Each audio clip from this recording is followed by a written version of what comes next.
اس دور پرفتن میں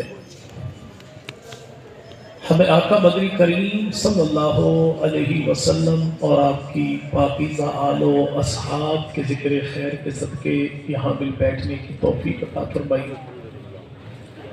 دعا ہے کہ رب تعالیٰ اس ذکر خیر کے صدقے ہمارے گھروں میں برکتوں کا اور ہماری نسلوں کے حق میں ہدایت کا فیصلہ فرمائے۔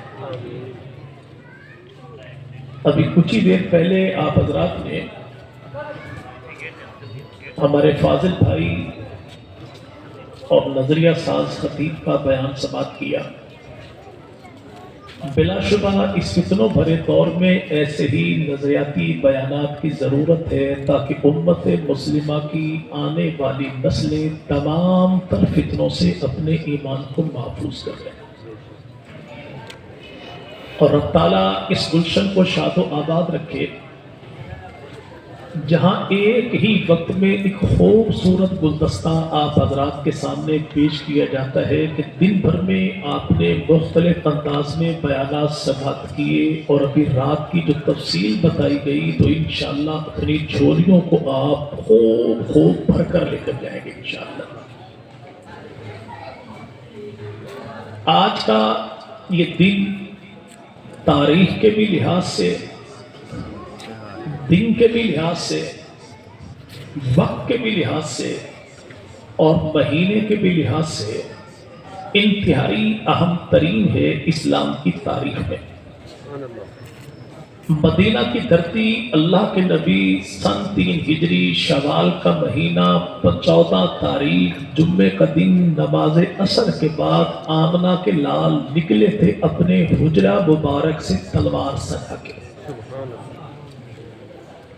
اور یہ معاملہ پیش آیا کیوں کہ رسول خدا مدنی کریم صلی اللہ علیہ وسلم نے اپنے 313 یاروں کے ساتھ 1000 کافروں کی یوں مت ماری تھی بدر کے میدان میں کہ پھر پورے 1 سال کفار کے مرد و عورت جوش انتقام میں جلتے رہ گئے۔ مردوں نے قسم اٹھائی کہ اپنی عورتوں کے نزدیک نہیں جائیں گے، عورتوں نے قسم اٹھائی کہ اپنے سر میں تیل نہیں ڈالیں گی جب تک اپنے بدر کے مقتولین کا بدلہ لینے کے لیے اپنے مردوں کو تیار کر کے محمدی فوج کے مقابلے میں بھیج کے نہ چھوڑیں۔ صرف 1 سال کے بعد ہی مشرکین مکہ بڑے جوش کے ساتھ اٹھے اور مدینہ کی نوزائیدہ حکومت پہ دوسری مرتبہ حملہ کرنے کے لیے یہ آ گئے احد کے میدان میں۔ رسول خدا مدنی کریم کے چچا سیدنا عباس جو مکہ میں مقیم تھے، ایک شخص کو بھیجا میرے یتیم بھتیجے محمد عربی تک میرا پیغام پہنچا دے کہ مشرکین تیاری کر کے آ رہے ہیں، آپ اپنا انتظام کر لیں۔ یہ مکہ سے مدینہ خط بھیجنے کی، سفیر بھیجنے کی ضرورت پیش کیوں آئی؟ چونکہ رسول خدا کے چچا کا عقیدہ یہی تھا کہ میرا بھتیجا محمد عالم الغیب کوئی نہیں۔ اگر عقیدہ ہوتا تو بندہ بھیجتے ہی کوئی نہ۔ پیغام سنا، بندہ ملا، معلومات لی تو اللہ کے نبی نے یاروں کو بلایا۔ ان یاروں میں 2 افراد کو اٹھایا، ایک کا نام ہے انس، ایک کا نام ہے مونس۔ رسول خدا نے دونوں کو اپنا جاسوس بنا کے لشکر کفار کی خبر لینے کے لیے مدینہ سے باہر بھیج دیا۔ جب آقا نے یاروں سے مشورہ کیا تو ان یاروں میں جناب علی بھی موجود تھے، لیکن جناب علی نے اللہ کے نبی کو روکا کوئی نہیں، ٹوکا کوئی نہیں کہ یا رسول اللہ آپ تو رسول ہیں، نبی ہیں، غیب کی خبریں بتانے والے ہیں، تو بندوں کو بھیجنے کی ضرورت ہی کیا ہے؟ اور جناب علی نے یہ بات بھی نہیں کی کہ اللہ کے نبی میں چونکہ امام جو ہوں اور میرے تو موالیوں کا عقیدہ یہی ہے کہ امام عالم الغیب ہوتا ہے، قیامت تک کے معاملات کے ذرے ذرے کو جانتا ہے، تو بھیجنے کی ضرورت ہی کیا ہے؟ نہ نبی نے علی کی اس بات کو سنا، نہ علی نے بات کی، اس لیے کہ عقیدہ سب کا ایک ہی ہے کہ غیب کا علم رکھنے والی ذات ہو اللہ۔ جی بھائی جیسے خبر پہنچی مدینہ میں تو آمنہ کے لال نے یاروں سے مشورہ کیا دشمن نے ہم پہ جنگ مسلط کر دی، کریں کیا؟ تو بندہ جنگی معاملات میں جن سے مشورہ کرتا ہے ان کو بہادر سمجھتا ہے، بزدل سمجھتا ہے، حقدار سمجھتا ہے، غدار سمجھتا ہے، وفادار سمجھتا ہے، بے وفا سمجھتا ہے، ساتھ نبھانے والا سمجھتا ہے، ساتھ چھوڑنے والا سمجھتا ہے۔ بس بندہ ان کو مومن سمجھتا ہے، منافق سمجھتا ہے، بس ان کو بے ایمان سمجھتا ہے یا صاحب ایمان سمجھتا ہے۔ تو جس دماغ پہ آمنہ کے لال پر اعتبار ہے، ہمیں تو کل بھی اعتبار تھا، ہمیں آج بھی اعتبار ہے۔ اور رسول خدا نے مشورہ کیا کیا جائے؟ نوجوان صحابہ جنہوں نے بدر میں لڑنے والوں سے بدر کے جنگی مار کے سنے تھے، پورے سال سے تڑپ رہے تھے، مولا موقع دے ہم بھی دے کے مشرکین کے ہاتھ میں۔ سب نے کہا کہ یا رسول اللہ جنگ لڑیں گے، کھلا لڑیں گے، ٹکا کے لڑیں گے، گھر میں رہ کر نہیں، میدان میں لڑیں گے۔ جبکہ آمنہ کے لال مدنی کریم صلی اللہ علیہ وسلم کی دل کی منشا کیا تھی کہ جنگ لڑی جائے، مدینہ میں رہ کر لڑی جائے، چونکہ دشمن پہنچنے والا ہے، ہمارے پاس ٹائم تھوڑا۔ نوجوان صحابہ کی رائے کیا تھی؟ کھل کے لڑیں۔ تو جو بندہ جنگ کھل کے لڑنے کا مشورہ دے وہ ڈٹنے والا ہوتا ہے یا ہٹنے والا ہوتا ہے؟ وہ دشمن کو بھگانے والا ہوتا ہے یا بھاگنے والا ہوتا ہے؟ بھائی وفاؤں کو نبھانے والا ہوتا ہے یا نعوذ باللہ وفاداری کو بٹا لگانے والا ہوتا ہے؟ مشورہ دیا نوجوان صحابہ نے۔ آمنہ کے لال مدنی کریم نے امت کے صاحب ایمان نوجوان کے ایمان کی لاج یوں رکھی کہ نبوت نے اپنی منشا کو پیچھے کیا، یاروں کی رائے کو مان لیا۔ امام الانبیاء مدنی کریم نے جمعہ کے موقع پہ خطبہ دیا، خطبہ پڑھا، حجرے میں تشریف لائے۔ ان نوجوان صحابہ سے بزرگوں نے کہا تم نے بہت غلط کیا، جو تمہاری راہ نبوت کی منشا یہ کوئی نہ تھی، تم نے خطا کی۔ سارے آگے رسول خدا کے دروازے پر، یا رسول اللہ آپ کی ذات بھی حق ہے، بات بھی حق ہے، ہم نے جو کہا ہم اس خطا کو تسلیم کرتے ہیں، ہمیں یوں اصرار کرنا نہیں چاہیے تھا۔ آمنہ کے لال مدنی کریم صلی اللہ علیہ وسلم تشریف لائے تو اللہ کے نبی نے ہتھیار سجائے ہوئے تھے، اکیلے نہیں، دائیں ابو بکر بھی تھے، بائیں عمر بھی تھے۔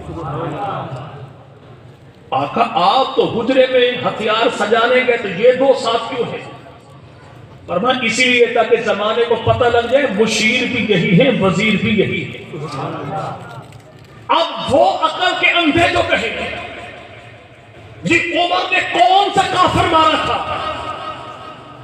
تم اپنے ابا کو بھول جاؤ تو ہمارا کیا قصور ہے؟ شاہ ایران کو رگڑا لگایا تھا تو فاروق اعظم بھی نہیں لگایا تھا؟ میں نے کیا کیا تھا؟ یہ ایسا ہی ہے جیسے آج کو بندہ شہباز شریف صاحب کو پکڑ لے کہ آپ وزیر اعظم پاکستان، لیکن ابھی انڈیا سے جنگ ہوئی، آپ نے کتنی گولیاں چلائی تھی۔ کوئی اسحاق ڈار صاحب کو پکڑ لے، تو وزیر خزانہ کو پکڑ لے، سارے کہیں گے بدھو تو سمجھتا نہیں کہ امور مملکت ہوتے کیا ہے؟ وزیر کا کام جنگ کرنا نہیں ہوتا، وزیر کا کام نظام حکومت کو چلانا ہوتا ہے۔ اللہ کے نبی فرمائے میرے دو وزیر آسمانوں پر، دو ہیں زمین پہ، آقا کون؟ کا ایک ابو بکر ہے، دوسرا عمر ہے۔ سالار سیدنا علی المرتضیٰ ہے، جس منصب پر نبی نے علی کو کھڑا کیا، علی نے وہاں کوتاہی کوئی نہیں کی، جو عہدہ نبی نے ابو بکر و عمر کو دیا تو ان دونوں نے اس کام میں کوئی کوتاہی نہیں کی۔ وہ اپنے فن میں کمال ہے، یہ اپنے فن میں نہیں بھائی، یہ اپنے فن میں کمال ہے، وہ وہاں پر پرفیکٹ گئے اور ہم دونوں پہ اعتبار کر رہے ہیں۔ ابھی مولا فرما رہے ہیں جناب علی کو اللہ کے نبی نے بستر پر سلایا، ابو بکر کو ساتھ لے گئے۔ جناب علی نے یہ نہیں کہا یا رسول اللہ مہربانی کیجئے، بندہ اندر سے کچھ ہے باہر سے کچھ ہے، تنہائی پا کے ایسا نہ ہو آپ کو نقصان پہنچا دے۔ اور ابو بکر نے علی کے بارے میں کہا یا رسول اللہ چڑھتی جوانی ہے، لاؤ بابی پن کا دور ہے، آپ نے اتنی قیمتی ترین چیزیں اس کے حوالے کر دی، ایسا نہ ہو جوش جوانی میں نقصان نہ کرتے ہیں۔ ابو بکر کے بارے علی کو ایسا کمنٹ نہ کرے، علی کے بارے ابو بکر کو ایسا تبصرہ نہ کرے، کیونکہ ابو بکر کو علی پہ اعتماد ہے، علی پہ ابو بکر کو اعتماد ہے۔ ہم اہل سنت وہ ہیں، ہمیں علی پر بھی اعتماد ہے، ابو بکر پر بھی اعتماد ہے۔ اور وہ سیدنا علی المرتضیٰ جو پیغمبر کے بستر پر آئے، اس میں امانت ٹھیک کون کون سی؟ سونا ہے، چاندی ہے، درہم ہے، دینار ہے، ایک سونے کا ہار بھی ہے۔ ہار کس کا؟ جویریہ۔ جویریہ کون؟ ابو جہل کی بیٹی، یعنی ابو جہل کی بیٹی کا سونے کا ہار بطور امانت جس کے پاس رکھتا ہے، اسی کو صادق الامین پیغمبر محمد عربی کہتے ہیں صلی اللہ علیہ وسلم۔ اور ابو جہل کون؟ اس امت کا فرعون، یعنی اس کی بیٹی بھی کہے، ابو جہل کا گھرانہ بھی کہے، نبی کو نبی مانو نہ مانو یہ الگ بات ہے، لیکن دشمن کی بیٹی کی امانت میں بھی ڈنڈی نہ مارے، اسی کو آمنہ کا لال ہے۔ اور جناب علی آئے کہاں؟ 100 ننگی تلواروں کے سامنے۔ وجہ علی جان دے دینا، ابو جہل کی بیٹی کی امانت میں خیانت۔ اگر ابو جہل کی بیٹی کی امانت کی حفاظت کا معاملہ آ جائے تو جناب علی سینہ تان کے 100 ننگی تلواروں کا مقابلہ کرتا ہے۔ اگر پیغمبر کی بیٹی کی امانت باغ فتح ہوتی تو علی چھپتا کوئی نہ، سینہ تان کے میدان میں کھڑا کرتا۔ یہ ابو جہل کی بیٹی سونے کا ہار رکھتی کیوں ہے؟ نبی امانت میں خیانت، لیکن آج کچھ ابو جہل کی اولادیں ایسی، یعنی خلافت بلا فصل امانت جناب علی کی تھی، نبی نے ڈر کے ابو بکر کو دے دی۔ 1400 سال پہلے والے کہے نبی کسی کی امانت کسی اور کو دیتا نہیں ہے، اور یہ کہے ہاتھوں کے پالے علی، گھر میں سنبھالے علی، چچا کے بیٹے علی، جس میں بھائیوں کے لاڈ پورے کیے وہ علی، جس کو داماد بنائے بیٹے کا پیار دے وہ علی، لیکن امانت علی کی تھی، نبی نے ڈر کے ابو بکر کو دے دی۔ نبی انسانی مزاج سے ڈر کے دین کو تبدیل نہیں کرتا، بلکہ انسانی مزاجوں کو دین کے مطابق تبدیل کرتا۔ وہ رسول جو آئے یاروں کو لے کر، اور یار بھی اللہ نے ایسے دیے کہ نبی پاک نے جب بلایا، جہاں بلایا، جیسے بلایا، جتنوں کو بلایا، کوئی ایک بھی پیچھے نہ رکا۔ سبحان اللہ۔ سن و ہجری اللہ کے نبی 3000 یار بھیجے 2 لاکھ کافروں کے مقابلے، اور رسول پاک نے فرمایا سنو تمہاری اس فوج کا سالار کون ہوگا؟ حضرت زید۔ اگر شہید ہو جائے تو کون ہوگا؟ عبداللہ بن رواحہ۔ اگر شہید ہو جائے پھر کون ہوگا؟ تاکہ جعفر تیار۔ اگر یہ بھی شہید ہو جائے تو پھر کون ہوگا؟ کہ جسے تم امیر مان لو گے میں محمد پہلے تصدیق کرتا ہوں جو تمہارا چنا ہوا ہے وہی میرا منتخب کیا۔ سبحان اللہ۔ 1000 میل دور حالت جنگ میں پیغمبر کے 3000 صحابہ جسے امیر مان لے، نبی اس کا انکار نہیں کرتے۔ نبی کے پاس 1.25 لاکھ صحابہ جس ابو بکر کو مان لے تو آقا اس کا بھی انکار کوئی نہیں کرتے۔ 3 یاروں کا نام لیا، قریب سے یہودی گزرا، اور یہودی بڑے خناس ہوتے بالخصوص وہ مسلمانوں کے دائیں بائیں رہتے۔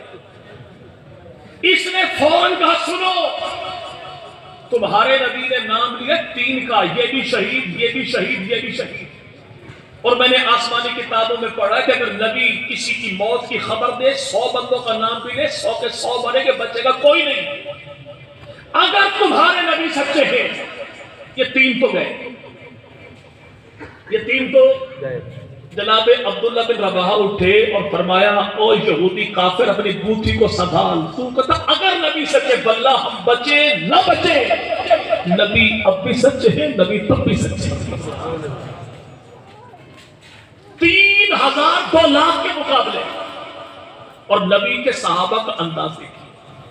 اللہ کے نبی نے جب لڑایا تب لڑے، جہاں لڑایا وہاں لڑے، جتنوں سے لڑایا اتنوں سے لڑے، جیسے لڑایا ویسے لڑے، جن سے لڑایا ان سے لڑے۔ سبحان اللہ۔ بدر کا میدان 313 مقابلہ 1000 سے، احد کا میدان 750 مقابلہ 3000 سے، جنگ یرموک 60 مقابلہ 60,000 سے، جنگ موتا 3000 مقابلہ 2000 سے، 2 لاکھ سے، یعنی تناسب دیکھیے، مقابلہ 1 اور 3 کا صحابہ تب بھی ڈٹے ہوئے، مقابلہ 1 اور 4 کا صحابہ تب بھی ڈٹے ہوئے، مقابلہ 1 اور 1000 کا صحابہ تب بھی ڈٹے ہوئے، مقابلہ 1 اور 70 کا یار نبی کے تب بھی ڈٹے ہوئے، کہ انہوں نے جب بھی جنگیں لڑی اسباب کی بنیاد پر نہیں لڑی، مسبب الاسباب کی بنیاد پر۔ وہ کیسے لڑی؟ سامنے والوں کے پاس تلوار تھی، نبی کے یار کے پاس تلوار کوئی نہیں، اللہ کے نبی نے کھجور کی چھڑی پکڑائی۔ صحابی نے یہ بھی کہا کہ یا رسول اللہ چھڑی کا مقابلہ تلوار والوں سے کیسے؟ یقین کامل یوں تھا، تبھی تو کہا تھا قلندر لاہور علامہ اقبال نے کہ فضائے بدر پیدا کر فرشتے تیری نصرت کو اتر سکتے ہیں گردوں سے قطار اندر قطار اب بھی۔ نبی کے یار نے شاخ لی، مقابلے میں اترا کافر تلوار والوں کے سامنے، اور پیغمبر کا یار کہتا ہے کہ تلوار کے سامنے چھڑی تو لہرائی، ابھی کافر کی گردن سے پیچھے ہوتی تھی، گردن کٹ کے زمین پر پڑی ہوئی۔ نبی نے کہہ تو دیا تو ہو کے رہے گا، یہ وہ یقین کامل سا پیغمبر کے۔ تو اپنے مقتولین کا بدلہ لینے کے لیے کفار ٹوٹ پڑے۔ امام الانبیاء بدری کریم، آج شوال کی تاریخ کون سی بھائی؟ دن کون سا؟ جمعہ۔ وقت کون سا؟ تو اس دن بھی 14 شوالی تھی، جمعے کا دن ہی تھا اور عصر کا ٹائم ہی تھا۔ جب اللہ کے نبی حجرے سے نکلے، فرمایا کسی نبی کے لیے بات زیادہ ہے ہی نہیں کہ وہ جنگی ہتھیار سجائے اور جہاد کیے بغیر ہتھیاروں کو اتارے۔ رسول پاک نے فرمایا میں نے خواب دیکھا ہے، اور خواب کیا دیکھا ہے؟ میں نے زرہ پہن رکھی ہے، زرہ ٹوٹ گئی۔ میں نے دیکھا گائے ذبح ہو گئی، میں نے دیکھا کہ تلوار کا کنارہ ٹوٹ گیا۔ صحابہ نے کہا یا رسول اللہ اس سے مراد کیا ہے؟ فرمایا مراد یہ ہے کہ زرہ ٹوٹ گئی، مدینے میں پریشانی آ جائے گی، گائے ذبح ہو گئی، میرے خاندان کا قریبی بندہ کو شہید ہو جائے گا، تلوار کا کنارہ ٹوٹ گیا، فرمایا میرے یاروں کی شہادت ہو جائے گی۔ نبی نے خواب سنایا، نہ اہل بیت میں سے کوئی پیچھے ہٹا، نہ صحابہ میں سے پیچھے ہٹا۔ خبر سن چکے تھے، کیوں؟ یہ وہ ہے جو صرف خوشحالی کے یار نہیں، یہ وہ ہے جو صرف اچھے اوقات کے یار نہیں، یہ وہ ہے جو صرف امن کے دور کے یار نہیں۔ انہیں رب نے کہا والذین معہ آمنہ کے لال، یار تجھے وہ دیے عشرت میں بھی تیرے ساتھ، اسرت میں بھی تیرے ساتھ، تنگحالی میں تیرے ساتھ، خوشحالی میں تیرے ساتھ، سفر میں بھی تیرے ساتھ، حضر میں بھی تیرے ساتھ، امن میں بھی تیرے ساتھ، جنگ میں بھی تیرے ساتھ، یہ تخت شاہی پر بیٹھے تب بھی تیرے ساتھ ہیں، تختہ دار پہ جھول جائیں تب بھی تیرے ساتھ۔ ایسے یار دیے چن چن کے آمنہ کے لال نکلے۔ کچھ وہ لوگ بھی ساتھ شامل ہو گئے جو اپنے منہ سے کہتے تھے ہم بھی مومن ہیں، ہم بھی مومن ہیں۔ جیسے نکلے پتہ لگ گیا اب تو مقابلہ ہونا ہے، تو انہیں یاد آیا کہ ہم تو گھر کے دروازے بند ہی نہیں کر کے آئے، فصلیں پک چکی ہیں، ہم سے مشورہ لیا نہیں گیا، لیا تو مانا نہیں گیا۔ یہ کون سی جنگ ہے؟ 1 اور 4 کی، 1 اور 4 کی تھی کب؟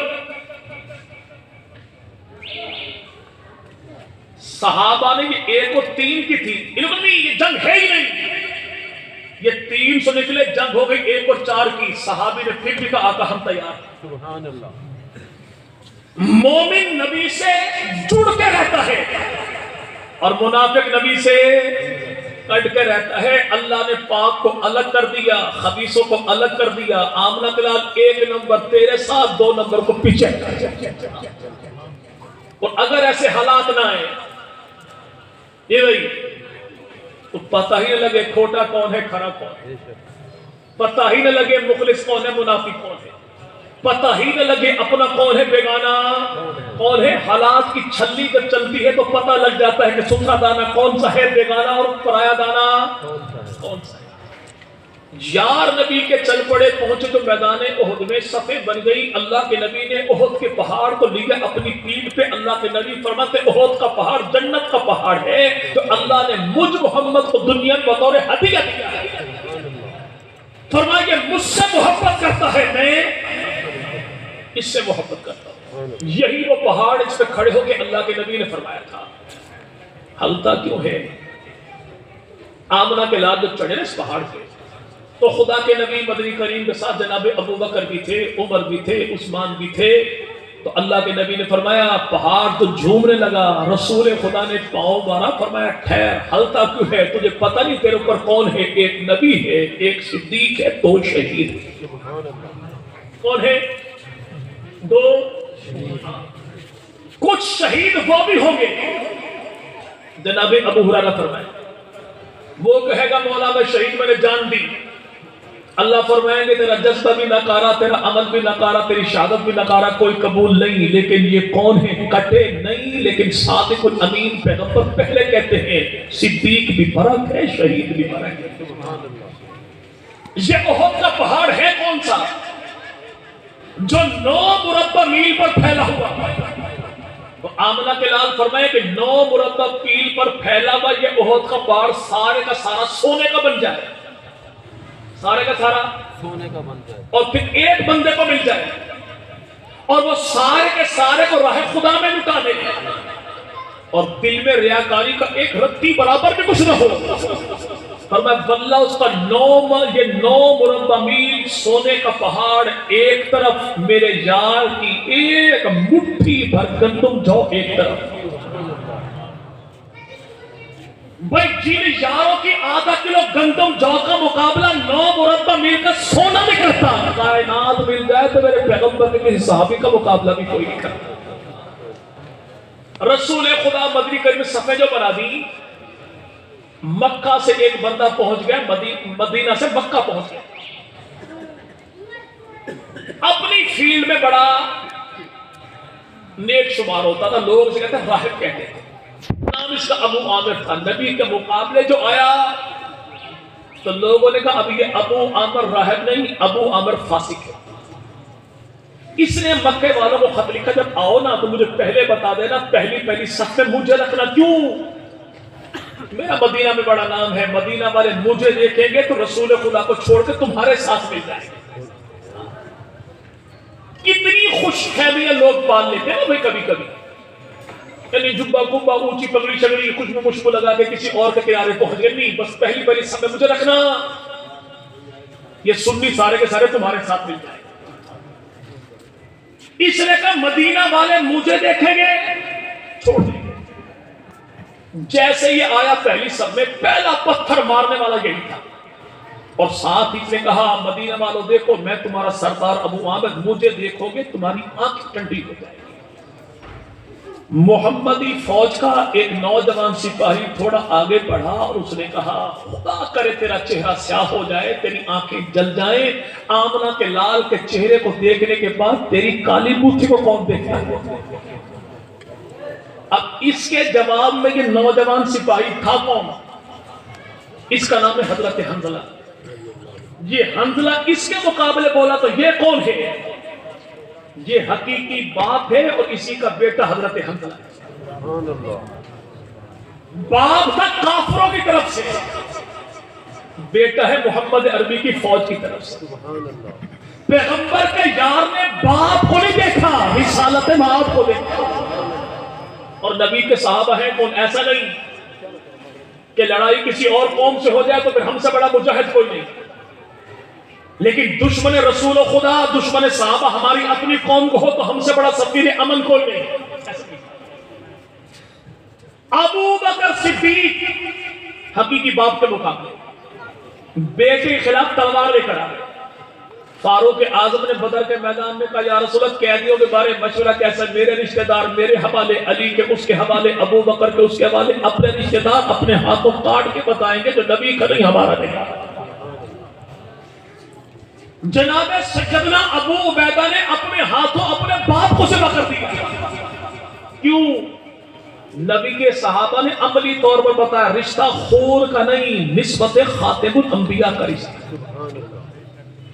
یار نبی کے آئے، جنگ شروع ہو گئی. اور یہ حضرت حمزہ جانتے کون ہے بھائی؟ وہی ہے نبی کی نئی نئی شادی ہوئی تھی، بیوی کے پہلو میں بیٹھے، غسل واجب ہو گیا. ادھر آواز مدینہ کے بازاروں میں آ گئی، چلو میدان جہاد کے لیے. میدان میں پہنچے، لڑے، شہید ہو گئے، لاش ملتی کوئی نہیں. اللہ کے نبی نے پریشانی کے عالم میں اعلان فرمایا ڈھونڈو میرے یار کی لاش ہے کہاں. صحابہ دوڑے، ایک نے کہا یا رسول اللہ فلاں کھجور کی جھنڈ میں لاش رکھی ہے لیکن پانی داڑھی سے بھی ٹپکتا ہے، سر کے بالوں سے بھی ٹپکتا ہے. آمنہ کے لال نے فرمایا گھر والوں سے تحقیق احوال تو کرو. پہنچے، نبی کے صحابی کی گھر والی نے کہا غسل واجب ہو چکا تھا. جب خبر یہ ملی کہ اللہ کے نبی امتحان کی حالت میں ہیں، یہ ایسے دوڑا کہ غسل بھی نہ کیا. غسل اس نے کرنا تھا، کسی اور کو پتا نہ تھا اور وہ بے خبر ہو گیا.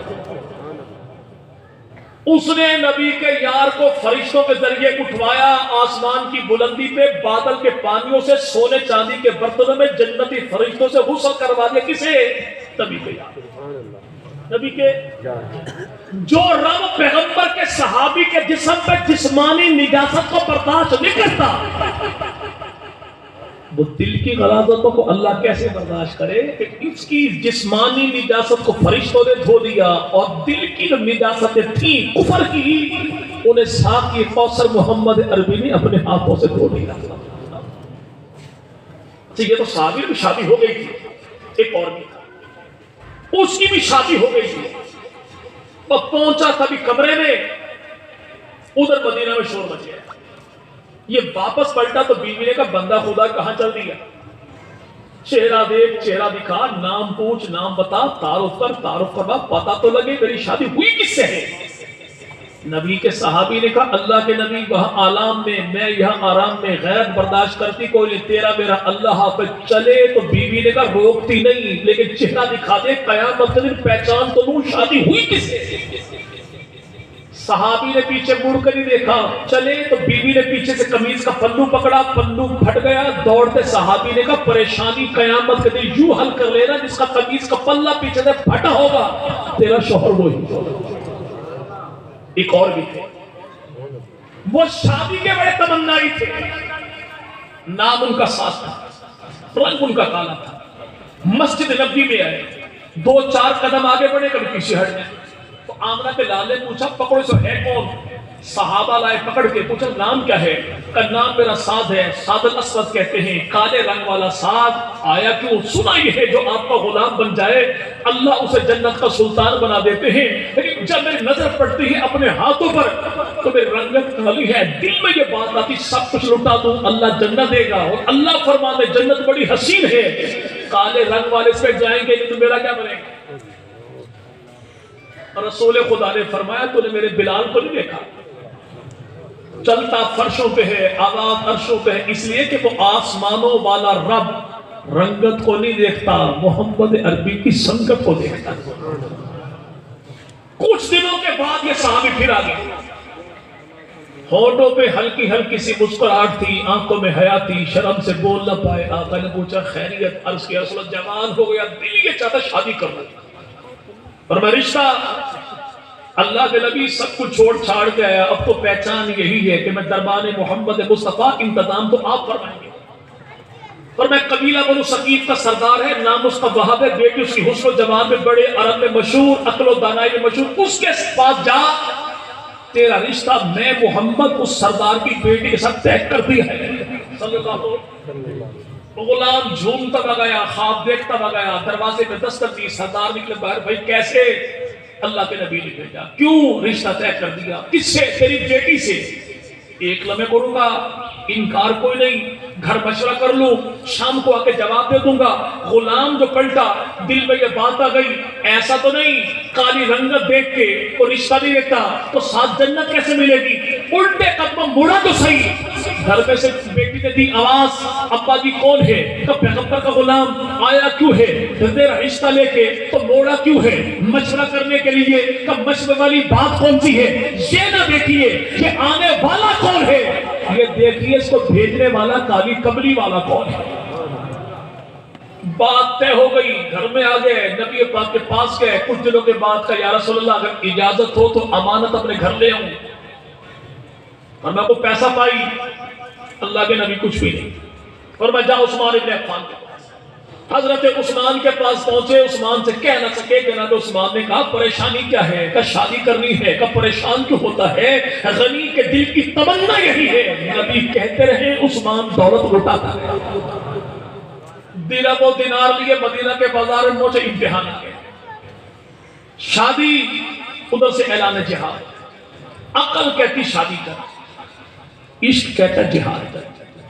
عقل ناکام ہوئی، عشق کامیاب ہوا، جہاد کا سامان خریدا اور جہیز کا سامان چھوڑا۔ سامان تھا کیا؟ ایک لقاب، ایک گھوڑا، ایک تلوار۔ پہنچے میدان میں، ایسی جرأت کے ساتھ لڑے کہ نبی کے صحابہ تبصرہ کرتے یارو یہ ہے کون؟ ڈر ہی لگتا بہت سے۔ کسی نے کہا لگتا یہ ہے کہ اللہ نے بدر میں فرشتے بھیجے تھے گھوڑوں پر بٹھا کے، پیلا رومال باندھ کے، اب فرشتے آیا ہے کالا نقاب لگا کے۔ اتنے میں ہوا کا جھونکا جو آیا، کپڑا ہٹا تو سب پہچان گیا یہ فرشتہ نہیں، نبی کا وہی دیوانہ صحابی۔ میدان جنگ ختم ہو گیا، 70 صحابہ شہید ہو گئے۔ کتنے؟ کتنے؟ تو جو شہید ہوتے ہیں، جو جان دیتے ہیں، جو لاشوں کے ٹکڑے کرواتے ہیں، جو ایک ہی وقت میں 5 ایک خاندان کے پیغمبر کے دفاع میں جان قربان کرتے ہیں، یہ وفادار ہوتے ہیں، غدار ہوتے ہیں، یہ مومن ہوتے ہیں، منافق ہوتے ہیں؟ نہیں بھائی، یہ جو تھے اللہ کے نبی خبر ملی کہ میرا یار، میرا چچا حضرت حمزہ شہید ہو گئے۔ آمنہ کے لال جناب امیر حمزہ کی لاش پر تھے، اتنے میں اللہ کے نبی نے اعلان کیا دوڑو ڈھونڈو زخمی کون ہے، شہید کون ہے۔ ایک صحابی بولا یا رسول اللہ میں نے کالے غلام کو بھی دیکھا تھا، اور میں دوڑ کے جا خبر کر کہاں ہے کالا غلام۔ حضرت نعمان پیغمبر کے صحابی کہتے ہیں میدان احد میں دوڑ رہا تھا، آواز لگا رہا تھا اے سعد تو کہاں ہے، تجھے اللہ کے نبی نے سلام بھیجا ہے، اے سعد تو کہاں ہے، جو خدا کے نبی نے یاد کیا ہے۔ کئی زخمیوں کے نیچے ہاتھ بلند ہوا، میں دوڑ کے پہنچا، میں نے کہا پانی چاہیے، مرہم چاہیے، پٹی چاہیے، اس نے کہا کچھ بھی نہیں چاہیے، میں ہی وہ سعد ہوں جس کو اللہ کے نبی بلاتے ہیں، لیکن زخم اتنے آ چکے چلنے پھرنے کے قابل نہیں، میرے رسول کو میرا پیغام دے دینا اور کہنا یا رسول اللہ غلام دنیا سے جا رہا ہے، بس ایک ہی تمنا ہے کہ جب آنکھیں بند ہو چہرہ سامنے آپ کا ہو اور ساتھ اللہ سے کہہ دینا میرے غلام کو جنت لازمی ہے۔ حضرت نعمان کے پیچھے پلٹا اللہ کے نبی کی بارگاہ میں نے کہا یا رسول اللہ آپ کہاں ہیں، غلام کی حالت یہ ہے۔ تو آمنہ کے لال دوڑے، رسول خدا پہنچے، اتیات کی شکل میں بیٹھے، غلام کا سر کو اٹھایا رکھا اپنی جھولی میں، اور اللہ کے نبی رحمت والی انگلیاں اس کے سروں میں بالوں میں پھیری اور فرمایا ساتھ تو شادی کر بھی لیتا واللہ میں کبھی ناراض نہ ہوتا۔ کتنے تیرے ارمان تھے۔ حضرت سعد پیغمبر کا غلام نبی کے مقام کو جانتا ہے، پوری قوت جمع کی، سر کو اٹھایا رکھا، نبی پاک قدموں میں کہا کیا؟ آمنہ کے لال شادی کوئی تمنا نہیں تھی، سب سے بڑی تمنا یہی تھی کہ نکل جائے دم تیرے قدموں کے نیچے، یہی دل کی حسرت، یہی آرزو تھی۔ اللہ کے نبی جو اٹھے تو پیغمبر کی آنکھوں میں آنسو تھے۔ آمنہ کے لال نے فرمایا صحابہ یہاں پر ہر شہید کا وارث موجود ہے، قبیلہ موجود ہے، خاندان موجود ہے، لیکن یہ تو میرا پردیسی یار تھا، قبیلہ بھی کوئی نہیں، خاندان بھی کوئی نہیں، وارث بھی کوئی نہیں، میں محمد اس کا وارث ہوں، تم اپنے اپنے خاندان کے شہداء کو دفن کرنا، جب اس پردیسی کی باری آئے تو مجھ محمد کو یاد کرنا، اسے اپنے ہاتھوں قبر میں اتارا۔ جیسے قبر میں اتارا رسول خدا نے حضرت سعد بن ابی وقاص رضی اللہ عنہ، اور جانتے سعد ہیں کون؟ نبی پاک مدنی کریم کی اماں سیدہ آمنہ کے رشتے میں بھائی لگتے ہیں، اور رسول پاک کا حقیقی ماموں کوئی نہ تھا۔ اللہ کے نبی کو اتنی محبت تھی سعد بن ابی وقاص سے، ان کا ہاتھ پکڑا، اپنے صحابہ کی محفل میں ہاتھ کیا بلند اور کہا صحابہ سنو یہ سعد میرا ماموں ہے، کسی کا ایسا ماموں ہو تو مجھ محمد کو بھی دکھا۔ صلی اللہ 1000 تیر میدان احد میں چلانے والے صاحب اللہ کے نبی کے بارے ساری دنیا کہے آمنہ کے لال آپ پر میرے ماں باپ قربان، آپ پر میرے ماں باپ قربان، آپ پر میرے ماں باپ قربان، لیکن اللہ کے نبی نے جس یار سے کہا 7 اور تیر چلا اس پر محمد کے ماں باپ قربان۔ وہ سیدنا صادق نبی چیخ مار کے لوگوں نے پوچھا خیریت؟ کہ یار قالے غلام کا مقدر دیکھو، آیا کل تھا اعزاز اتنا بڑا نبوت کے ہاتھوں قبر میں جا رہا ہے، کاش یہ قبر اس کی نہ ہوتی میری ہوتی۔ اسی موقع پہ اللہ کے نبی نے اپنا چہرہ پھیر دیا۔ صحابہ نے کہا یا رسول اللہ غلام سے گستاخی کوئی ہوگی؟ فرمایا نہیں۔ جنت سے جھرمٹ در جھرمٹ اتنی حوریں اتر رہی ہیں، وہ آپس میں جھگڑ رہی ہیں، ایک کہتی کالا میرا شوہر، نہیں میرا شوہر، نہیں میرا شوہر۔ اتنے میں ہوا کا جھونکا جو آیا تو ایک حور کی پنڈلی سے کپڑا ہٹ گیا۔ مجھ محمد کی غیرت نے برداشت نہ کیا کہ میں اپنے بیٹے سعد کی بیوی کی ننگی پنڈلی کو دیکھوں۔ وہ یار رسول پاک کے آج ان یاروں کے بارے میں لاہور کا ایک چھچھوندر کہتا ہے جی نوز باللہ نبی پاک کے صحابہ میدان جنگ میں نبی کو چھوڑ کے بھاگ گئے۔ اگر یہ چھوڑ کے بھاگ گئے تھے تو 80 زخم کھانے والے تھے۔ اگر یہ چھوڑ کر بھاگ گئے تھے تو میدان جنگ میں جانے کے لیے باپ بیٹے میں قرآن اندازی کرنے والے کون تھے؟ اگر یہ چھوڑ کے بھاگنے والے تھے تو کھلے میدان میں لڑنے والے کون تھے؟ اگر یہ چھوڑنے والے تھے تو بار بار ہاتھوں سے تلوار گرنے والے وہ تھے کون؟ اگر یہ چھوڑنے والے تھے تو چھڑی اٹھا کے مقابلے میں آنے والے تھے کون؟ اگر یہ چھوڑنے والے تھے تو 4 بیٹوں کے ساتھ عمر بن جموع تو میدان جنگ میں اترا، یہ تھا کون؟ اگر یہ چھوڑنے والے تھے تو پیغمبر کی وہ صحابیہ جس کا باپ بھی شہید، بیٹا شہید، بھائی شہید، شوہر شہید، چاروں کو لٹا کے اتنی بات ہے آمنہ کے نال اگرچہ گھر میرا سارا گیا لیکن آپ کو دیکھا تو سارا غم بھی چلا گیا۔ وہ رسول خدا مدنی کریم تھے، نہیں بھاگے تھے۔ یاد رکھیے گا نبی کے صحابہ بزدل نہیں تھے، اگر بزدل ہوتے تو اللہ ان کو حزب اللہ نہ فرماتا، اپنی فوج نہ فرماتا۔ اگر بزدل ہوتے تو اللہ چن کے آمنہ کے لال کے حوالے کرتا بھی کوئی نہیں۔ اگر یہ تھے تو تھے کون تھے؟ رسول خدا مدنی کریم صلی اللہ علیہ وسلم پہلی جو حکومت اپنی قائم کی مدینہ میں، اس کا ٹوٹل رقبہ تھا 9 لاکھ مربع۔ کتنا؟ اور امیر معاویہ رضی اللہ عنہ ٹوٹل رقبہ فتح ہوتا 65 لاکھ مربع۔ تو نبی پاک کے بعد باقی اتنا بچا بھائی 56 لاکھ مربع۔ اب 56 لاکھ مربع میل سن 58 ہجری تک ہے، چلو 60 تک لگا لو، اس میں 10 سال نبی پاک والے گئے تو 50 سال کی قلیل مدت میں 56 لاکھ مربع میل پر محمدی فوج کا پرچم لہرانے والے وہ نبی کے صحابہ کون بھائی؟ ہم نے تو آزاد ہوئے 80 سال گزر گئے، ابھی کہتے ہیں نہیں ابھی ہمارے منہ سے دودھ کی بو آتی ہے، کیا کریں ابھی نوزائیدہ مملکت ہے۔ ہم 80 سال بعد سنبھلنے نہ پائے اور وہ 50 سال میں دنیا کے ہر ایک بر اعظم میں دین محمدی کے جھنڈے گاڑنے والے کون؟ پیغمبر کے صحابہ، پیغمبر کے۔ یاد رکھیے گا اب ان کے قدم پیچھے ہٹے کیوں؟ سب کے نہیں، چند کے۔ وہ چند تھے کون؟ عثمان بن عتبہ، عثمان بن اسد۔ لیکن بندر کی عادت ہوتی کیا ہے؟ ملائی خود کھائے اور دودھ لگا دے کٹے کے منہ میں۔ ان ہنومان کی اولاد کی بڑی ان کی عادت کیا ہے؟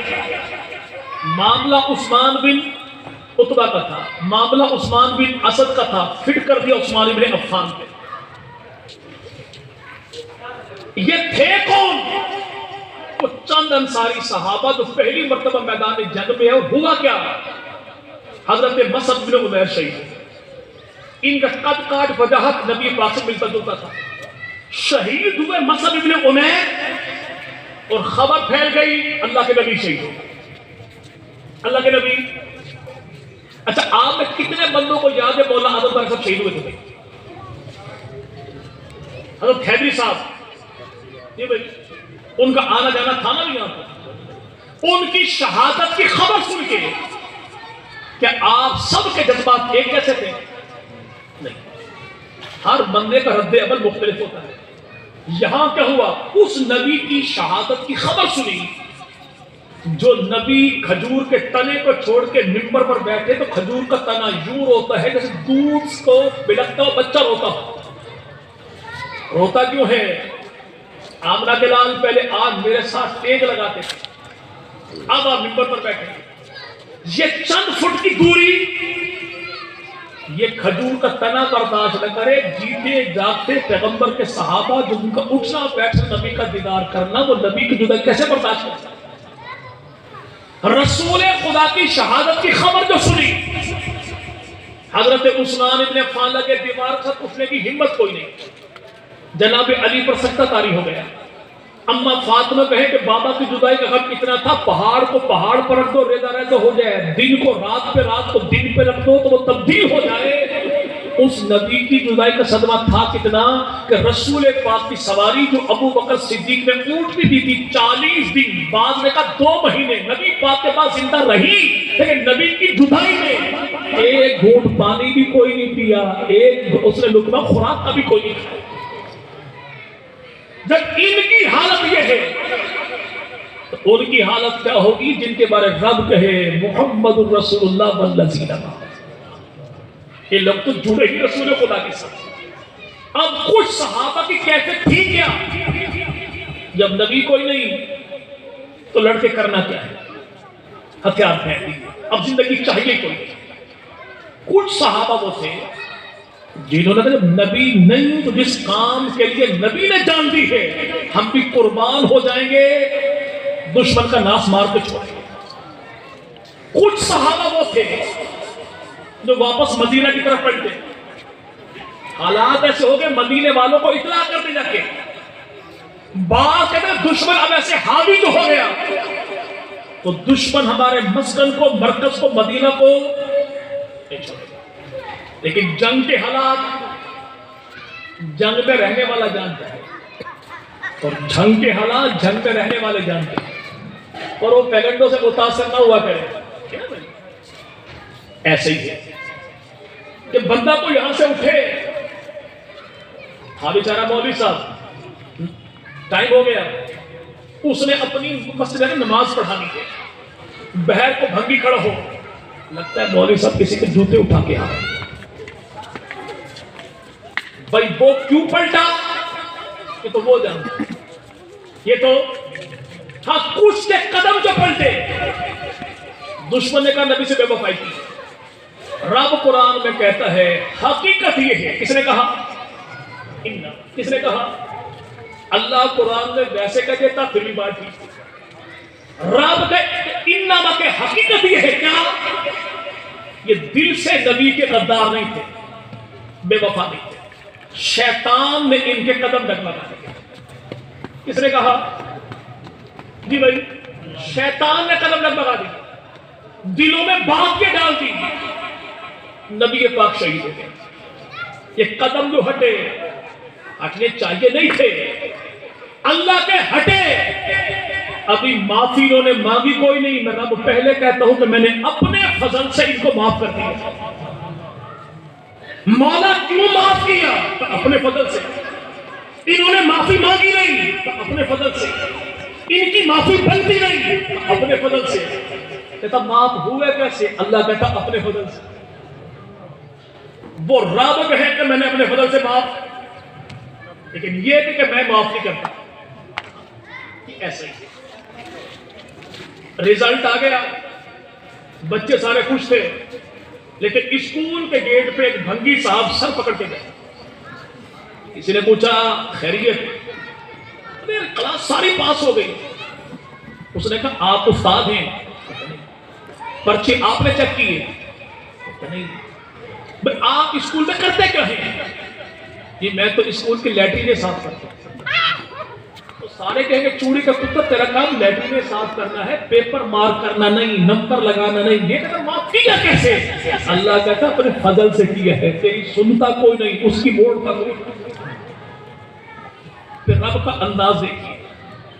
اللہ فرماتے محبوب اگر آپ کے دل میں یہ بات ہو کہ یہ ہٹنا نہیں چاہیے تھا پیچھے، رب ناراض نہ ہو جائے، تو میں رب کہتا ہوں کہ میں نے ان کو معاف کر دیا، میں نے ان کو معاف، یہ میرے چنے ہوئے ہیں. آپ بھی دل میں میل نہ رکھیے، آپ بھی ان کو معاف کر دیجیے. صحابہ کے دل میں بات نہ رہ جائے. ان کی موجودگی میں آپ مجھے بھی کہیں کہ میرے مولا میرے یاروں کو معاف کر دے جبکہ میں کر چکا ہوں، آپ کو کہہ چکا ہوں، لیکن ان کی موجودگی میں پھر بھی کہیے مولا میرے یاروں کو معاف کر دے. کیوں کہ ان کے دل میں کوئی ناراضگی ہو، ان کے دل میں کوئی غم ہو، ان کے دل میں پریشانی، میں اللہ سے برداشت نہیں بھائی. تو رب جب معاف کر دے تو آج والوں کی بات کون سنے گا بھائی؟ جی بھائی بھاگ گئے تھے. ان سے پوچھو 1200 سال سے تم کس کے انتظار میں تھے؟ جی بھائی یہ تو بھاگ گئے تھے. تو 1200 سال سے تم کس کے انتظار میں تھے؟ وہ آتا کیوں نہیں؟ گیا کیوں تھا؟ جان کا خطرہ تھا. پھر بکواس کس بات کرتے تھے؟ چلے بات اپنی ختم کریں. رب نے یہی کہا محبوب ان سے مشورہ کیا کیجیے. ان سے مشورہ کن سے؟ کن سے؟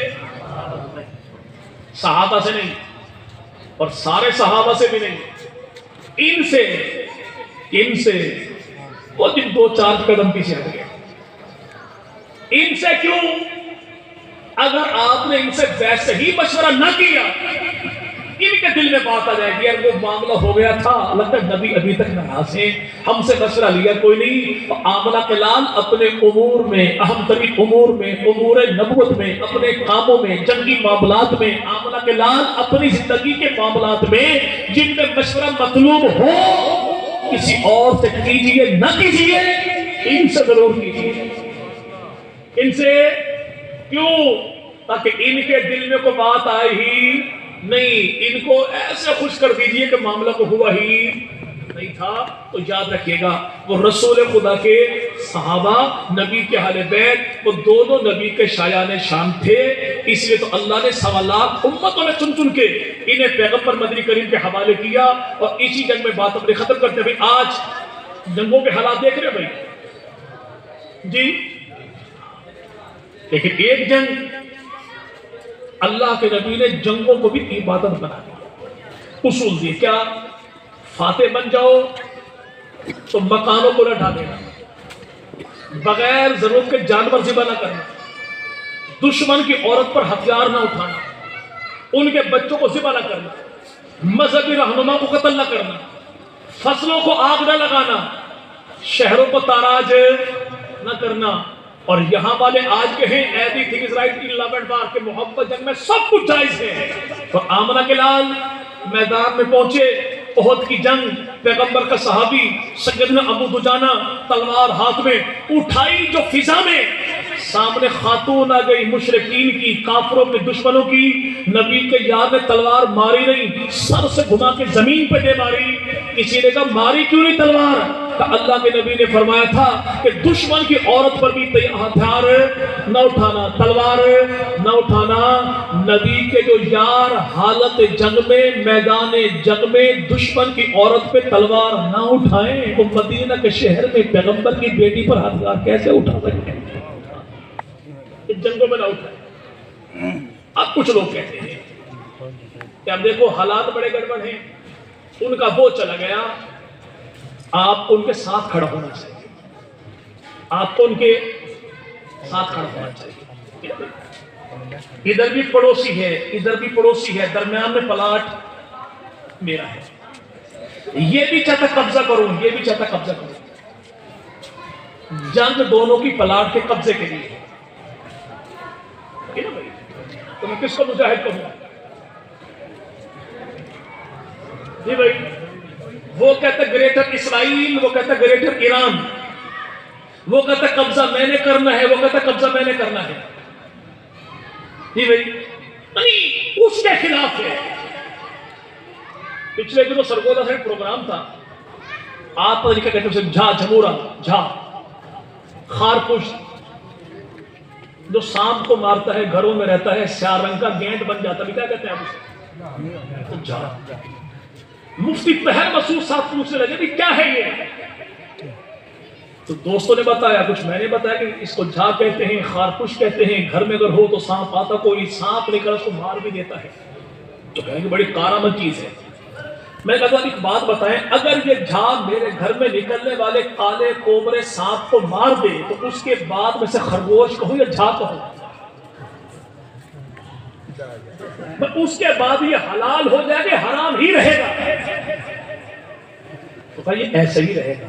اتنا سا مسئلہ ہے کہ ویسے ہی رہے گا، یہ ویسے ہی کہا۔ یہ معاملہ ساتھ کھڑا ہونا چاہیے، دل ہمارا بھی چاہتا تھا کہ 1400 سال پہلے ہمارے گھر میں ایک واقعہ پیش آیا تھا۔ مدینہ کی دھرتی تھی، مدینہ کی سن 23 ہجری تھا، محرم کی یکم تھی۔ 3 دن پہلے نبی کے شہر میں، نبی کی مسجد میں، نبی کے مصلی پر نماز فجر پڑھاتے ہوئے ہمارے امام شہید ہوئے۔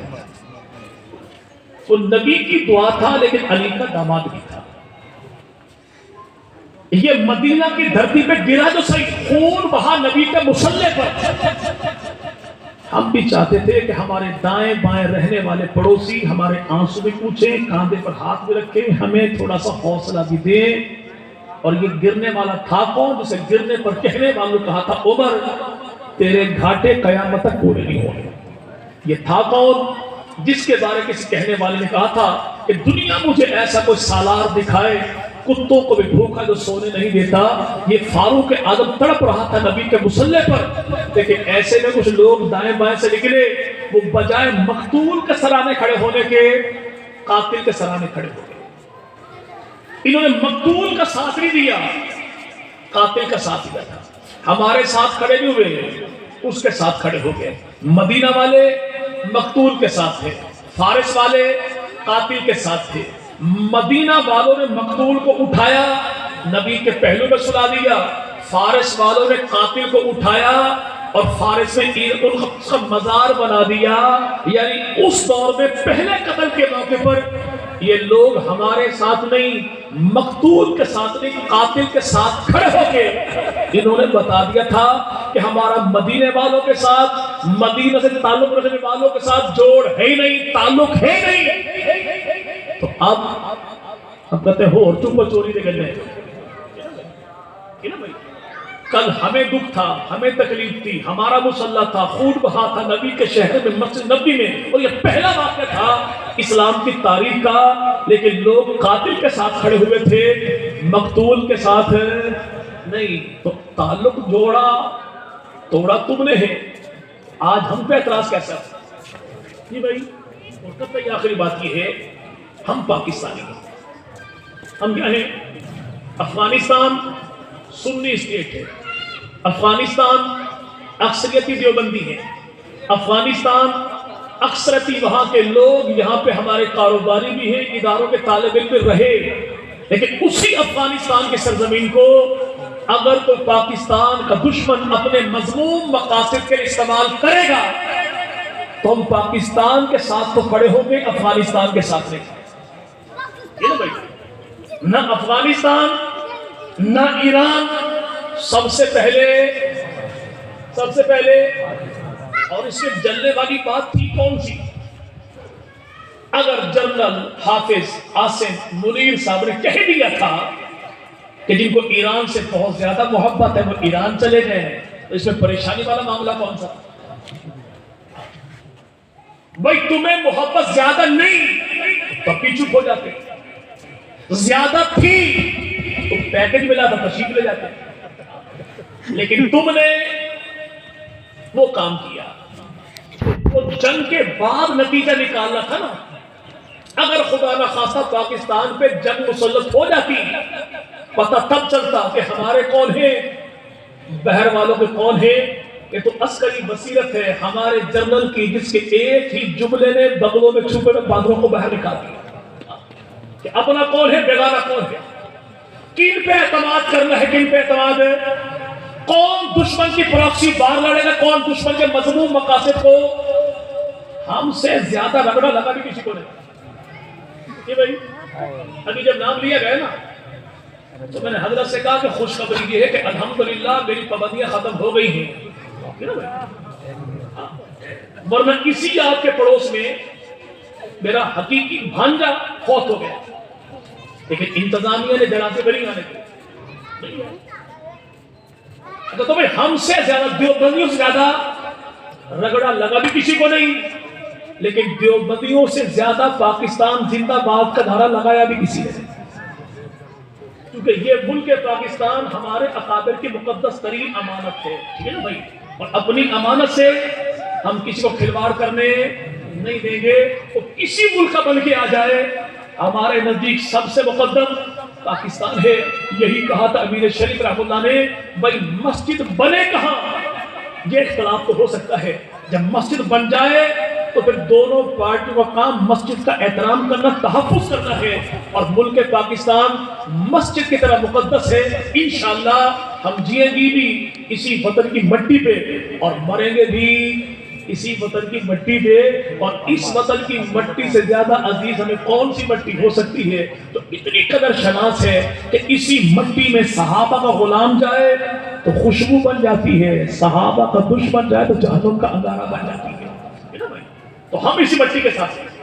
اور قطعی آخری بات، ہمارے وہ نوجوان دوست جو سوشل میڈیا فیس بک پہ قوم کی تقدیر کا فیصلہ کرنے بیٹھ جاتے ہیں نا بھائی، جب قوموں پہ معاملات آ جائیں تو قوموں کے مسائل کا حل قوموں کے بڑے پیش کرتے ہیں، گھر میں بیٹھا کو انفرادی خط پیش نہیں کرتا بھائی، اس لیے اپنے جذبات کا اظہار فیس بک پہ کر کے اپنے لیے مشکلات کھڑی نہ کیجیے، ٹھیک ہے بھائی۔